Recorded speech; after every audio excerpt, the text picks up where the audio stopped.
Hello সবাইকে, কেমন আছো তোমরা সবাই? আশা করছি সকলে ভালো আছো। আমিও কিন্তু বেশ ভালোই আছি। তো আজকে আবার অনেক দিন পরে তোমাদের সঙ্গে আমি একটি ভিডিও শেয়ার করতে এলাম। তো দেখো, আজকের রান্নায় ছিল মাটন। তো মাটন কে কে খেতে ভালোবাসো অবশ্যই কমেন্ট করে জানিও। আমি কিন্তু মাটন খেতে খুব ভালোবাসি।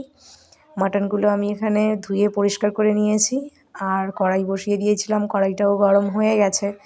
তো কড়াইতে দিয়ে দিচ্ছি সর্ষের তেল, আর ফোড়নে দেবো 2টো শুকনো লঙ্কা, আর দারচিনি, এলাচ, লবঙ্গ, আর দিয়ে দেবো গোটা জিরে। ফোড়নটা দিয়ে তারপরে কিন্তু আমি কুচি করে কেটে রাখা পেঁয়াজ দিয়ে দেবো। তো দেখো, পেঁয়াজটাও দেওয়া কমপ্লিট। এবারে আমি কিন্তু পেঁয়াজগুলোকে একটু নেড়ে নিয়ে তারপরে কিন্তু এখানে পরিমাণ মতো লবণ দিয়ে দেবো। আর ততক্ষণে দেখো আমার মশলাটা কিন্তু পেস্ট করা হয়ে গেছে। তো এবার পরিমাণ মতো লবণ দিয়ে পেঁয়াজটাকে খুব ভালোভাবে ভেজে নিয়ে তারপরে কিন্তু আমি পেস্ট করা মশলাটা দিয়ে দেবো। তো দেখো, আমার পেঁয়াজগুলো খুব ভালোভাবে ভাজা হয়ে গেছে। আর মটনে গোটা রসুন দিব না সেটা কি হয়? তো দেখো, আমি গোটা রসুনও কিন্তু দিয়েছি।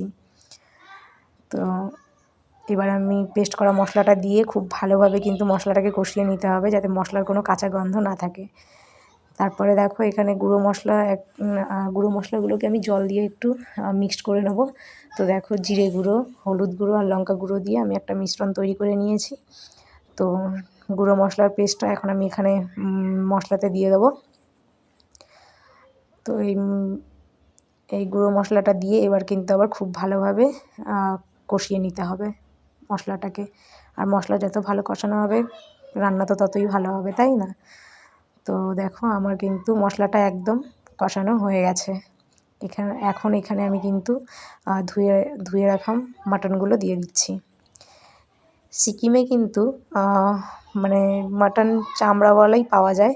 মানে এমনিতে তো মাটন খুব একটা ভালো থাকে না বাজারে।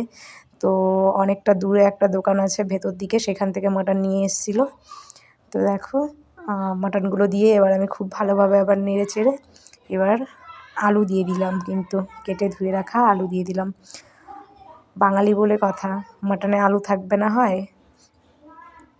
তারপরে দেখো, আমি ঢাকা দিয়ে বেশ কিছুক্ষণ পরে কিন্তু ঢাকাটা নামিয়ে নিয়েছিলাম। আর টমেটো কেটে নিয়ে তারপরে কিন্তু আমি টমেটো দিয়ে দিয়েছি। আর অন্যদিকে আমি কিন্তু একটু গরম জল বসিয়ে রেখেছি। তো দেখো, আমার গরম জলটাও হয়ে গেছে।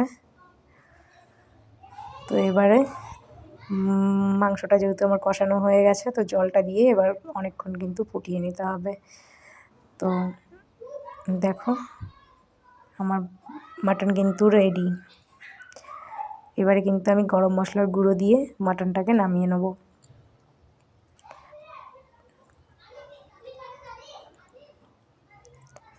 আমার মাটন একদম রেডি হয়ে গেছে।